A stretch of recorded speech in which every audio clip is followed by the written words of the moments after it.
God is king and God should be king over all transactions. Sa ating pakikipagtalastasan sa Diyos, sa kapwa, maging sa ating sarili, the reign of God must be evident. At ang Diyos ay dapat nag-ahari sa ating mga transactions. Proverbs 16:11, honest scales and balances belong to the Lord. All the weights in the bag are of His making. Isang example ng trading na ang mga tama daw na timbang sa palengke, panimbang ng mga bilihin ay sa Panginoon at dapat nakalulugod sa Panginoon ang tamang sukat, tamang timbang. Na pag may binili ako, tama ang bayad ko, pero tama din ang natanggap ko na binili. The Contemporary English Version says, the Lord doesn't like it when we cheat in business. At sa business lang ba yon? Ang ating pag-aaral, pinamagatan natin, fair trade. Tama na pakikitungo, pag ninegosyo, pakikipagpalitan ng anumang mga bagay. Salamat Panginoon because you are fair. And we thank you that you are more than fair, you are very generous and kind to us. We now ask you, Lord, to cleanse us and enable us to see your face, to hold your hand, to hear your voice. Kayo po ang mangusap, ituwid niyo ang aming mga kalikuan, liwanagan ang aming mga kadiliman, balansehin ang aming mga mali-mali at liku-likong paraan sa buhay. Mangusap kayo na may kapangyarihan at ang salita niyo maging gamot, pagkain ng aming espiritu. We ask you, in the name of your Son, Jesus, our Savior, our friend, and our Lord. The Lord hates dishonest trade. The Lord hates unfair transactions. Pag may binili ka, dapat tama ang bayad at tama din ang timbang, quality, dami ng iyong binili. Proverbs 20:10, two things the Lord hates are dishonest scales and dishonest measures. Yung merong higit ang naibayad sa tinanggap o kaya ay sobra ang tinubo kesa sa ibinigay na serbisyo o produkto. Maraming unfair trade, maraming cheating, maraming short-changing, and these are all not glorifying to God. In fact, short-changing and cheating is offensive to God. Literally, may kahulugan ng mga binasa natin, unfairness, cheating in the market. Sa literal, sa practical, sa physical na antas, may katotohanan ng mga binasa natin. Leviticus 19:35, do not use dishonest standards when measuring length, weight, or quantity. At ang lahat ng nagtitinda ng mga consumer items na tinitimbang, sinusukat, inuuri, alam na pwedeng dayain ito. At marami nga, ginagamit nila yung alam nila para mandaya. Para mas kumita sila, higit sa kanilang ibinibigay na serbisyo o produkto. But the Lord hates this practice. So, people cheat in terms of quantity. Amos 8:5, we are eager to sell less for a higher price and to cheat the buyer with rigged scales. Kaya ang ating gobyerno tinitingnan ng mga timbangan sa palengke kasi kung minsan 1 kilong karne ang binili mo, yung pala 8 guhit lang yun sa totoo.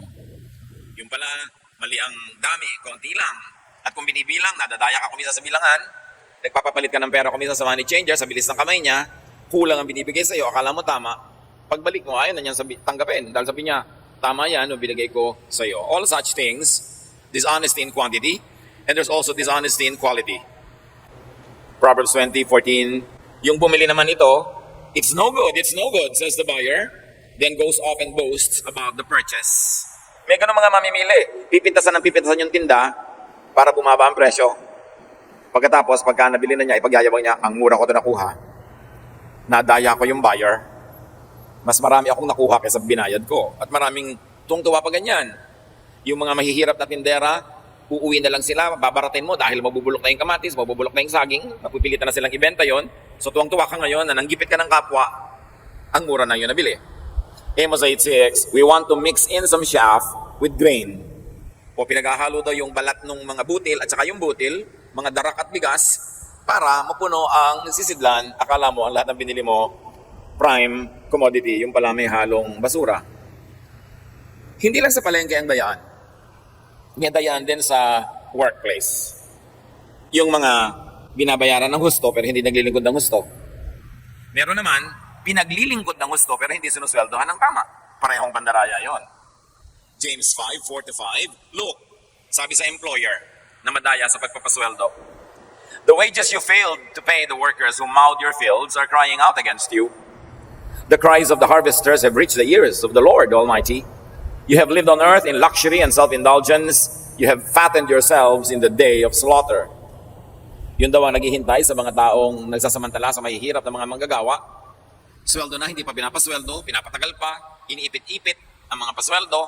Sabi ang lahat ng kanilang paghihirap ay nakakarating na mga daing at iyak sa Diyos. At para lang pinatataba mo ang iyong sarili, parang patabaing hayop para katayin. Cheating. Madayang employer and employees. Meron ng mga empleyado, lalo't may bandy clock, nagkakandara pa mag-bandy clock, tumatakbo, lumilipad, nalilipad ang mga hagdan, at pagka-bandy clock niya, biglang bumabagal, slow motion lahat ang kilos. Pupunta sa banyo, magme-makeup, maglalagay ng isang kilay na kulang, magsisipilyo, magbubuklat-buklat mga abubot, ang bagal na, kasi naka-time in na eh. Maraming ganun. Binabayaran mo, yung pala nag-Facebook. Oras ng trabaho, kung ano nung ginagawa, musta yung, hi, kumain ka na ba? Binabayaran para magganon. Alam yun ng Diyos at ayaw yun ng Diyos. Proverbs 11:18, a wicked person earns deceptive wages. So an honest person, paglalabas na siya sa kanyang workplace, kay factory, kay office, whatever, o kung hindi quantified yung time, ang lagi mong itatanong sa sarili mo, sulit ba ang employer ko sa ibinayad sa akin sa araw na ito, sa linggo na ito, sa buwan na ito? Hindi yung susweldo ako pero nagpe-pretend lang akong gumagawa. At in fact, uwi-uwi pa yung stapler, uwi-uwi pa yung mga papel at mga supply ng office. Habang nandun sa office, tinda na kung ano-ano. So, alam yun ng Panginoon. Ito yung mga pandaraya sa literal, sa physical na paraan. Pero may higit pang pandaraya. Figuratively and symbolically, there's a lot of unfairness, cheating, in relationship with God, with people, with oneself. And let's talk about our relationship with God. How do we cheat God? In quantity.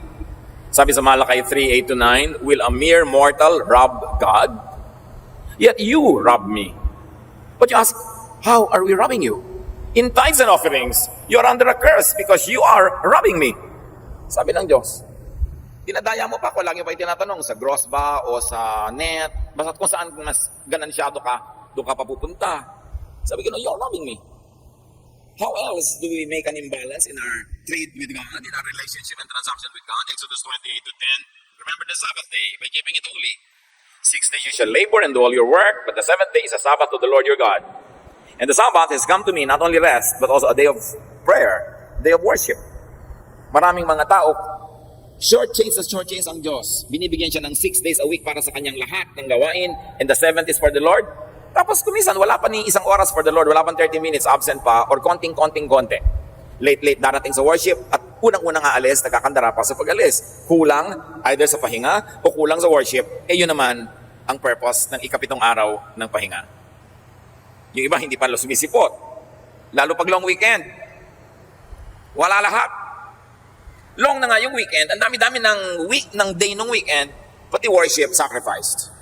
Hebrews 10:25, some people have gotten out of the habit of meeting for worship, but we must not do that. Remember that there's a trade, there's an exchange. God gives you life and you give God what you owe Him. Sabi ni Jesus, give to Caesar what is Caesar's and to God what is God's. May binibigay sa iyo ang Diyos, pero meron kang ibabalik sa Diyos, walang dayaan. Hindi lang sa quantity, people can be imbalanced in their transaction with God in terms of quality.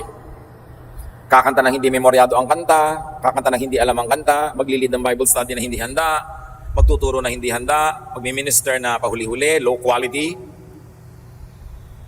Si David, nung meron siyang binibiling lupa para lagyan niya ng lugar ng offering, meron siyang binibiling mga hayop para i-offer. Dahil siya'y hari at dahil i-offer niya sa Diyos, ayaw pabayaran noong may-ari. Sabi niya, hindi, magbabayad ako at huwag mo akong bibigyan ng discount, babayaran akong buo, sabi ni David.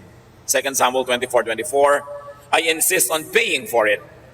I will not sacrifice to the Lord my God burnt offerings that cost me nothing. Sabi niya, hindi ako mag-offer sa Diyos ng libre ko lang nakuha.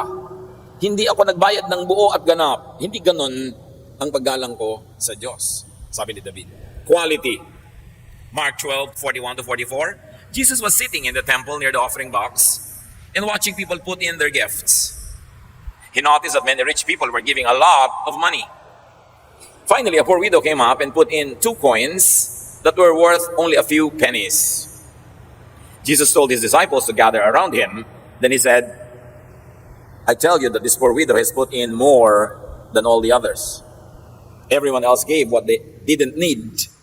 But she is very poor and gave everything she had. Now she doesn't have a cent to live on. Inoobserbahan ni Jesus yung mga naghuhulog ng offering sa mga synagogue kasi nila noon, sa mga temple. Hindi naman lumalakad yung mga basket. Merong lugar na huhulugan mo ng offering mo. At yung mga mayayaman, kung maglaglag ng marami ng mga guys, talagang binabagyan mo ng sound. Tapos meron isang biyudang babae na mahirap na naghulog lang ng 2 maninipis na coin na parang pinipig sa nipis. Kung kilala pa ng mga millennials ang pinipig, basta manipis. Wala man lang sound. Sabi ni Jesus, alam niyo kung sinong biggest donor today? Yung babaeng yan na widow. Sabi yung mayayaman ang dami nilang binigay, pero ang dami pa namang natira sa kanila eh. So bali, barya-barya lang din yung binigay nila kahit malaki. Pero sa babaeng ito, hindi barya binigay niya kasi yan ang lahat-lahat na sa kanya. So the Lord looks at proportion. Not only how much you give, but how much is left after you gave. Be it in terms of financial donation, be it in terms of time, be it in terms of talent. How much of our time is only ours, how much of our time is tithe to the Lord. Meron tayong pananagutan, may transaction tayo. Hindi libre ang lahat. Meron tayong dapat sinusukli at ibinabayad. Yun yung relasyon natin sa Diyos. How about our relationship with people and with others? Pag may nag-asawa, pareho silang may isusuko at pareho silang merong ganansya. Meron silang pahinga at may pagod. Meron silang nakukuha at meron silang ibibigay. Dapat balance ang trade. Marriage should be fair trade, not unfair. Leviticus 25:17, do not take advantage of each other. Dapat walang lamangan, walang gulangan. Halimbawa, parents and elders. Mga kabataan o mga anak, ano ang ating fair trade acts with our parents and elders? 1 Timothy 5:4 and 8. If a widow has children or grandchildren, they should learn first of all to put their religion into practice by caring for their own family. In other words, kung meron kang nanay, tatay na byuda, may matanda na kayo sa pamilya, ang mga anak daw at mga apo, ang pinakamabisa na pagpapatunay nila ng kanang pananalig ay alagaan ang mga matatandang ito. And so, sabi ng Bible, repaying their parents and grandparents, for this is pleasing to God. Anyone who does not provide for their relatives, and especially for their own household, has denied the faith and is worse than an unbeliever. Masahol pa daw sa hindi mananampalataya yung mga taong hindi inaalagaan ng mga matanda sa kanilang pamilya. At syempre, pwede mong balik na rin yun kasi pamilya rin yung bata. Kung ikaw ang matanda na malakas pa at may bata sa iyong pamilya, duty mo na alagaan, pakainin, itaguyod ang batang yon. Nagkakaroon lang ng reversal of roles. Habang bata pa si anak, yung matanda ang magulang na malakas, itataguyod ang batang mahina pa. Pero paglipas ang panahon, yung bata ang lalakas, yung matanda ang hihina, itataguyod naman ng anak ang magulang. And the cycle goes on and on from generation to generation to generation. That's how creation and humanity is supposed to function. May balance. Yung unang bahagi ng iyong buhay, tumatanggap ka mula sa magulang, sa elder, sa matatanda, and then the next part of your life, ikaw naman yung nagbibigay sa kanila. Kaya sa Mark 7:10-12, kinriticize na Jesus yung korban na itinuro ng mga priest. Pagka idodonate nyo sa simbahan, pwede na hindi nyo bigyan ng mga magulang nyo. Imagine na pauso yun. Para lahat ng pera ng mga tao pagpunta sa church. Sabi ni Lord, you give to Caesar what is Caesar's and to God what is God. You give to the church what is the church's, and you give to your parents what's supposed to go to them. Or you give to your children. Huwag mong nakawan yung church para sa iyong parent, huwag mong nakawan yung parent mo para sa church. Lahat dapat may kaayusan. At sabi na Ephesians 6:2-3, honor your father and mother. So you honor your father and mother through your material and physical support, and very especially through your emotional, social, and spiritual respect. Ibinibigay lahat yon sa tamang transaction. Dapat walang lamangan ng brothers and sisters and friends. Ang pagiging kapatid ay isa ring transaction. Meron akong binibigay sa kapatid ko, pero dapat may tinatanggap din ako. Hindi one way. Hindi tulad ng nagiging example ng maraming pamilya, pag merong isa o dalawang matino, responsible and fruitful, sila na lang ang laging tinatalbusan, pinipitasan, hinihingan, tapos yung iba hingi na lang ng hingi. They just get and forget. And the responsible members of the family just give and forgive. It's not balanced. It's not the way of God. Dapat may balance eh. May mga magkakapatid, naglalamangan. Kung sino hindi makatiis, kung sino yung mabait at maawain, yun ang laging na-assign na mag-alaga sa magulang, magpagamot sa magulang. At yung iba, nagtitengang kawali na lang, nagmamaang-maangan, hindi sila tumutulong. Hindi lang yung may pera ang nag-aalaga ng magulang. Hindi yung walang pera, ikaw ang mag-alaga, ikaw magpaligo, ikaw magbantay. At yung may pera, siya ang magbayad sa ospital, magbayad sa doktor. hindi na siya dapat na nagbabantay para magka-oras siya maghanap buhay dahil siya nga itong kumikita eh. Lahat may role. Hindi pwedeng naglalamangan, nag-aagawan sa mana, nag-aagawan sa rights and privileges. Ang dapat pinag-aagawan yung duties and responsibilities. Hindi ko mo, ikaw na ate, may trabaho ka naman eh. O lalo na pagka yung ate, walang asawa. O wala ka namang asawa ate, old maid ka naman. Ako, ang dami kong anak na pinapaaral, ikaw na lang mag-alaga sa mga nanay.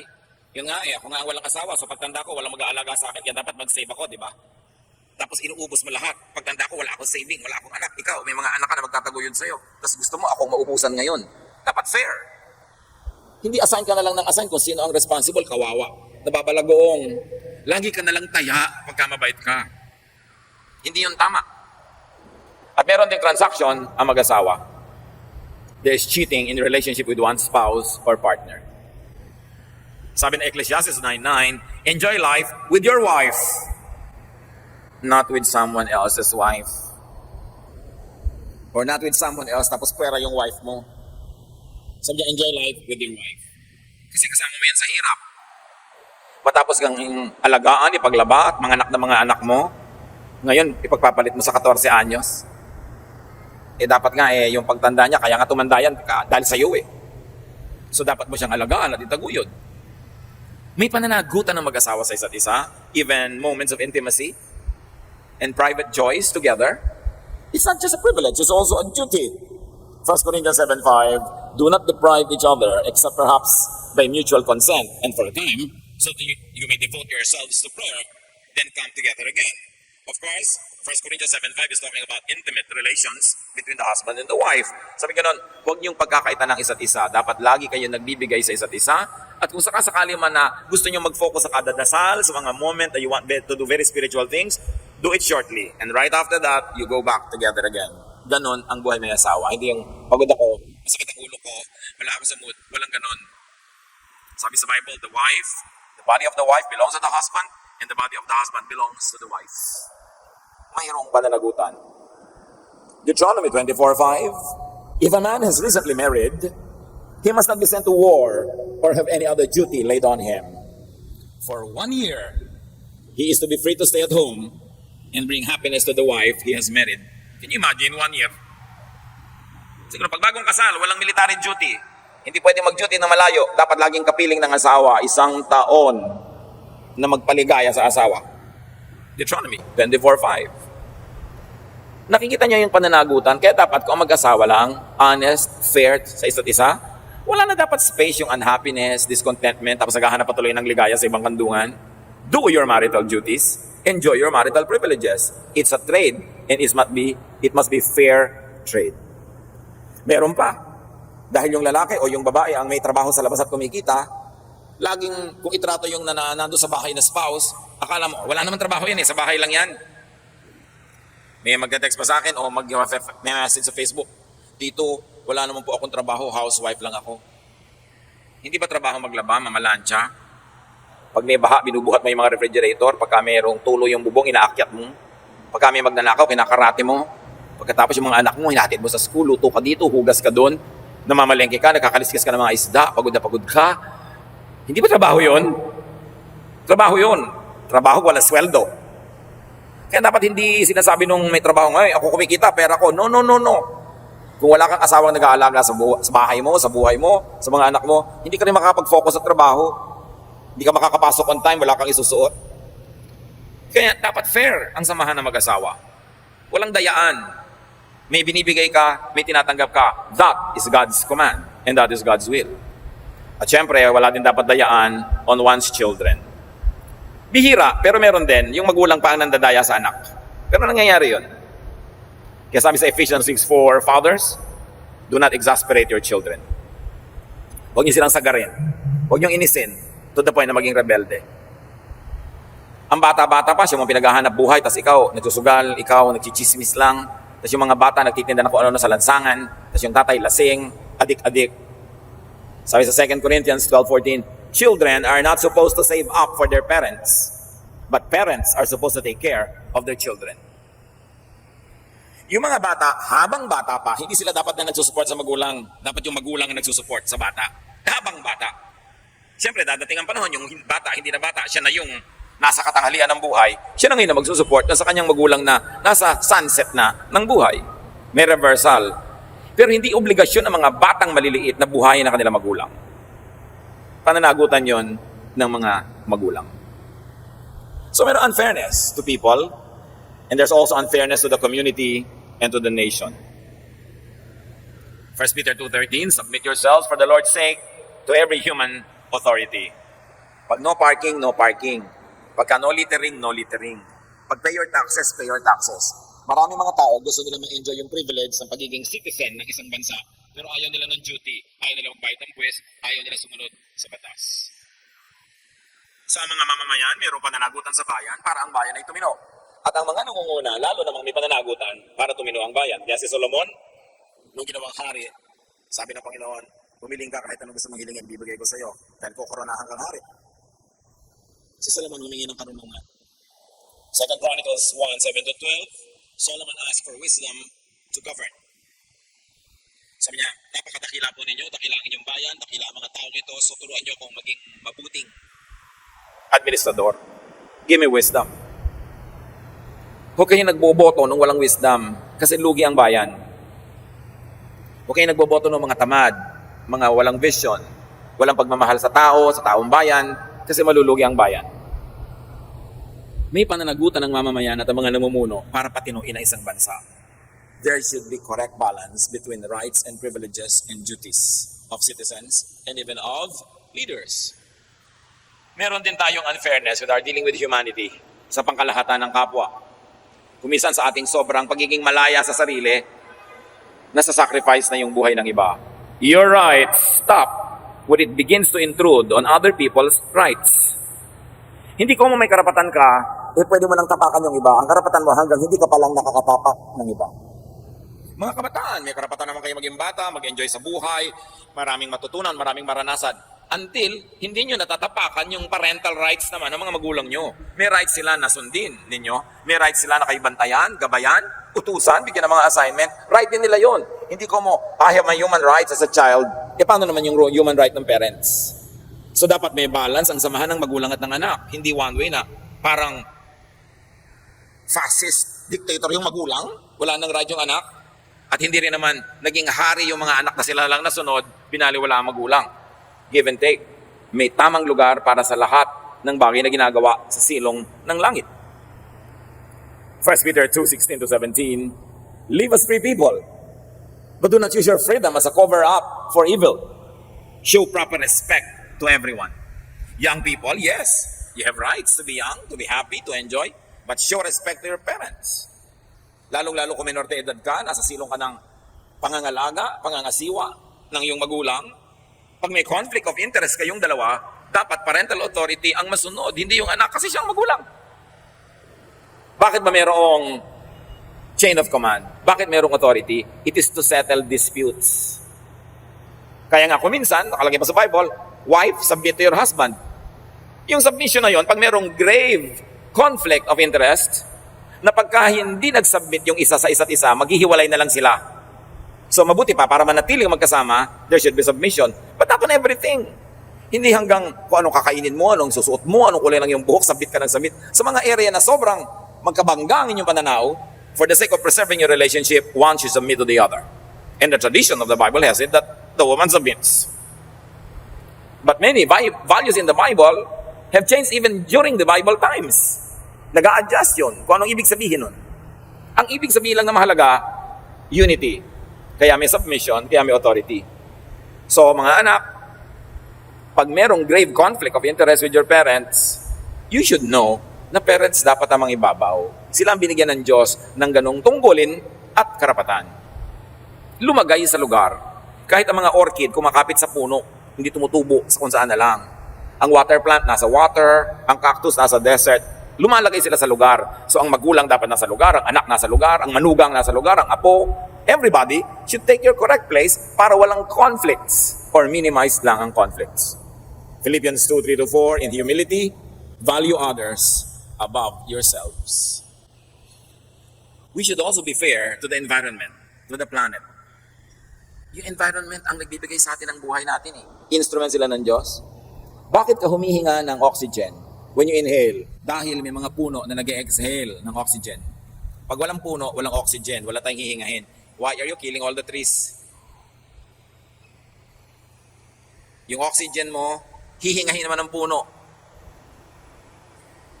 Yung oxygen niya, hinihinga natin, lalabas yung carbon dioxide from our lungs, hihingahin naman ng puno. Kapag may puno at may tao, may bigayan ng hangin, pareho sila nabubuhay. So, mga anak ng Diyos, lalong-lalo na, we should protect the environment. We should protect water supply that is to be kept clean. Minimize the use of plastics that are not biodegradable, na pag natapos sa ilog, sa dagat, ikinamamatay ng mga hayop, natatrap sila sa loob ng mga plastic bag, nakakain nila yung mga plastic pellets na akala nila pagkain, nakakasama na sa kapwa yung ating sobrang convenience ng paggamit ng plastic at iba't iba pa. Ang mga puno, inaalagaan yan. Kung meron kang hektar-hektaryang lupa, kilo-kilometrong lupa, square meter na lupa o lupa sa paso, huwag lang lupa sa kuko. Taniman mo ng halaman. Kasi kailangan natin yan. Deuteronomy 20:19, when you lay siege to a city for a long time, do not destroy its trees because you can eat their fruit. Do not cut them down. Kita niyo pati puno ayaw ipaputol.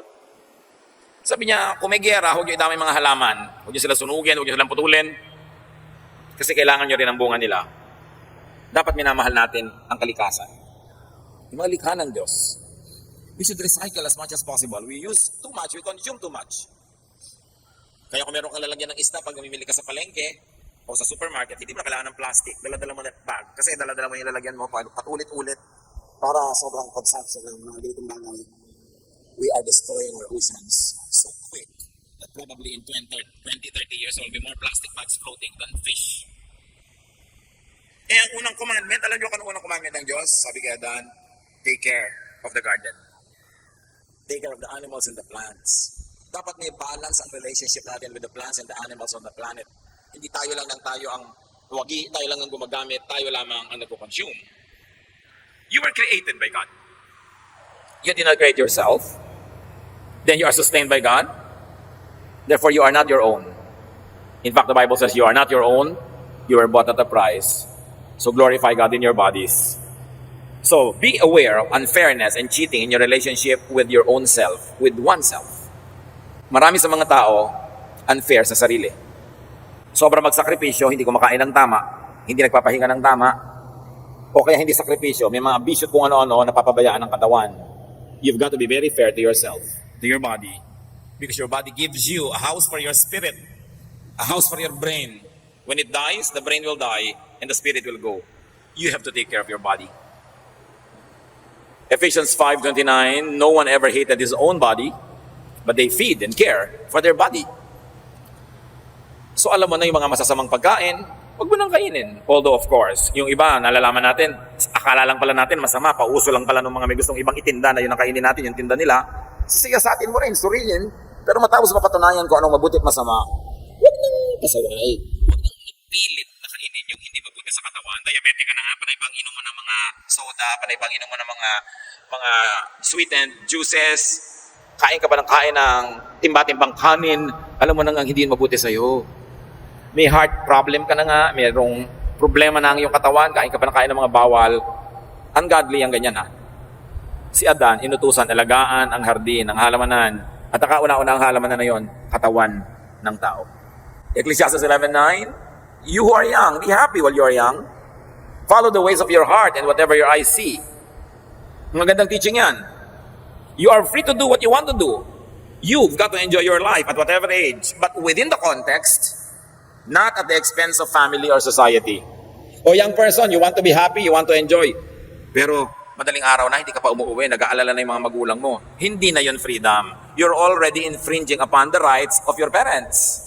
You live together in the same house, at the same time in history, you have a responsibility to each other to keep each other as happy as possible, as safe as possible, as contented as possible. So young person, enjoy your freedom within how the rest of your family defines it in the relationship to their other freedoms and to the well-being of the entire family. Hindi ka lang nabubuhay para sa sarili. Ganon din yung nanay, ganon din yung tatay. May pananagutan ka. Lalo asawa, may pananagutan ka umuwi sa oras. Kasi nag-aalala yung asawa mo. Nagsiselos kumisan. At madalas natatakot na baka ka napahamak. Mga anak, Ang mga magulang tanong na tanong, nasaan ka na? Anong ginagawa mo? Sinong kasama mo? Tapos naiinis yung mga anak pag tinatanong.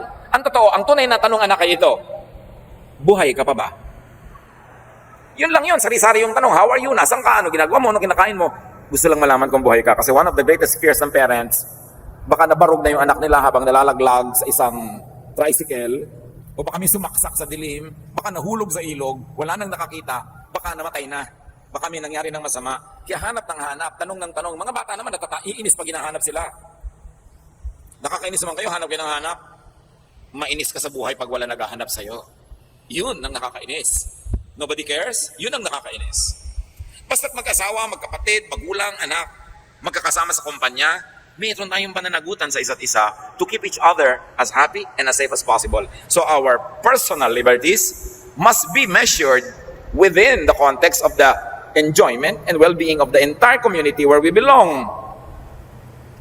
Ang hilig-hilig mong sumayaw, yugyug ka ng yugyug, ang likot-likot mo, nakasakay kayo sa bangka na walang katig. Tapos, ganito ko talaga ako, gusto kong sumayaw. Lulubog tayo lahat, kasasayaw mo. May duty ka na manahimik muna dahil merong ibang madadamay. At ganun tayo sa pamilya. May madadamay. Yung mga ibang kabataan, gustong mag-rappelling, kung ano-ano mga activities, sumuot sa mga kuweba, umakyat sa mga bundok. Kung namatay kayo, di kawawa na may magulang niyo, walang anak. Kung hindi lang kayo namatay, nabaldado kayo buong buhay, di aalagaan kayo ngayon buong buhay. Hindi ba unfair yun? Para ka lang magkaroon ng fun. So isinasaalang-alang mo yung mga tao around you when you would like to have fun. Fun mo tapos torture sa kanila. It's not godly. So it should be within the context of the community. Ang mga karapatan nating pangtao, ang ating mga liberties, ang ating mga kalayaan in relation to the well-being of the entire nation, the entire community, the entire church. So maraming unfairness, maraming cheating. Alam niyo kung anong bunga niyan? Imbalance. The wife gives more than she gets, imbalance. The husband gives more than he gets, imbalance. Ganon din yung anak, ganon din yung magulang. Yung citizen at yung government, somebody gets more than what the other person gets, imbalance. And you know that imbalance creates disharmony. Disharmony creates disturbance. Disturbance creates trouble and illness. Kaya may sakit ang lipunan, hindi balance ang talastasan ng mamamayan at ng mamamayan. May sakit ang pamilya kasi yung mag-asawa, hindi balance ang samahan, ang anak at magulang, hindi balance, ang magkakapatid, hindi balance. So be fair. In fact, do not just be fair in your relationship with everyone that we have mentioned. Be generous. Do not just give. Outgive. Why? Again, may balance. If you give less than you should, sisingilin ka. But if you give more than you should, may sukli ka mula sa Diyos. So kung magiging imbalance, kapatid, ang iyong pamamaraan, err on the side of being generous. Outgive the world. Outgive your family. Outgive everybody. Proverbs 11:25, a generous person will prosper. Whoever refreshes others will be refreshed. Pag merong problema ang ating pamilya, i-define nyo agad kung anong contribution nyo sa problema at anong contribution nyo para in ma-solve. And do your part. And then that's one less problem. And inspire the others to also do their parts. Palakihin nyo lang yun. Apply sa church, sa community, sa bayan, sa planeta. Kaya ang planeta natin, sobrang pollution, may imbalance. Sa pag-produce natin ng mga basura, at sa pag-iingat natin sa mga napupunta sa basura. In your relationship with God, with others, with yourself, trade fairly. Do not get more than you give. Maging fair. May asawa ka, be fair. Hindi lang ikaw kuminsan ang nahihirapan, siya din. Ang pamilya nyo may mga problems, be fair. Hindi lang ikaw naman problema. Lahat kayo apektado. And be fair to God, to the environment, to others, and to yourself. Then there will be balance. When there's balance, there's going to be harmony. When there's harmony, there's going to be unity. When there's unity, there's going to be peace. When there's peace, there's going to be happiness. When there's happiness, there's going to be health. Interrelated lahat yan. Hindi tayo nabubuhay para lang sa sarili. Be fair to everyone in your life. Dear Lord, teach us. Ipaalala mo, ipamukha sa amin kung kami ay lumalabis sa pagtanggap pero kulang sa pagbibigay. Turuan mo kami ibalanse ang lahat. Ang aming mga karapatan at mga tungkulin, our rights and duties and privileges, what we give and what we take. Teach us, Lord, to live balanced lives. Let it start with how we think, how we live in our homes, in our communities, in our church, in our country, in the whole world. Teach us, Lord, to respect the law of nature, and that is balance. Pag-usapan natin with the Lord, mga kapatid, ang mga bagay na ito.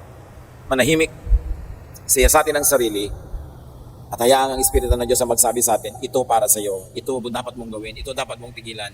So you contribute to balance, and you contribute to fair trade. Dear Lord, speak to your children as we all lay still and be quiet before you right now.